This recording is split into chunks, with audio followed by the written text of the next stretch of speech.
పిఠాపురం శ్రీ మహాలక్ష్మి అమ్మవారి ఆలయంలో పంచమ వార్షికోత్సవ మహోత్సవాలు ఘనంగా ప్రారంభమయ్యాయి. శృంగేరి శంకరమఠానికి చెందిన పిఠాపురం శ్రీ మహాలక్ష్మి అమ్మవారి ఆలయంలో ఆలయ ఉత్తరాధికారి వాగ్దేవి ట్రస్ట్ చైర్మన్ ఇంద్రగంటి గోపాలకృష్ణ శర్మ ఆధ్వర్యంలో 3 రోజుల పాటు జరిగే ఈ వార్షిక మహోత్సవాల్లో భాగంగా తొలి రోజున మహాసంకల్పం, దీక్షాధారణ, అమ్మవారికి పంచామృతాభిషేకం, అష్టోత్తర సహస్రనామార్చన నిర్వహించారు. అలాగే వేదపారణ జరిపారు. సంతానం కోరుకున్న దంపతులకు వర్షత పుత్ర కామిష్టి యాగం జరిపారు. పెద్ద ఎత్తున భక్తులు పూజ కార్యక్రమంలో పాల్గొని తరించారు. సందర్భంగా ఆలయ ఉత్తరాధికారి ఇంద్రగంటి గోపాలకృష్ణ శర్మ మీడియాతో మాట్లాడారు. అగ్నిహోత్రాన్ని అగ్నిమథనం చేసి ఆ అగ్నిలో ధర్మసింధు అనే గ్రంథంలో చెప్పబడిన 16 రుక్కుల హోమాలు చేసి ఆ క్షీరాన్నాన్ని అందులో వండి ఆ హోమం కూడా ఆ క్షీరాన్నాన్ని చేసి మిగిలిన తర్వాత హోమం అయ్యాక మిగిలిన పాయసాన్ని ఈ ఎవరైతే పుత్రకామేష్టి యజ్ఞంలో పాల్గొన్నారో వారందరికీ ఇవ్వడం జరుగుతోంది. అది ఇక్కడ కార్యక్రమం ఇవాళ.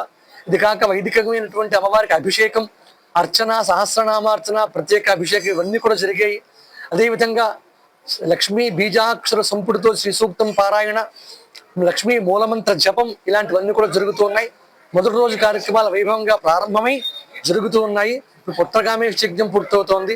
అనంతరం సాయంత్రం లక్ష్మీనారాయణ హోమం, అలాగే వేదస్వస్తి, వేదసభ ఇవన్నీ కూడా ఉంటాయి. ఇవి ఈ రోజు మొదటి రోజు జరిగే కార్యక్రమాలు. ఈ అమ్మవారి ఆలయంలో, మహాలక్ష్మి అమ్మవారి ఆలయంలో జరిగే కార్యక్రమాల్లో భక్తులు, ప్రజలందరూ కూడా పాల్గొని తప్పక అమ్మవారి అనుగ్రహం పొంది తరించగలరని కోరుతూ శుభం భూయాత్, సర్వే జనా సుఖినో భవంతు.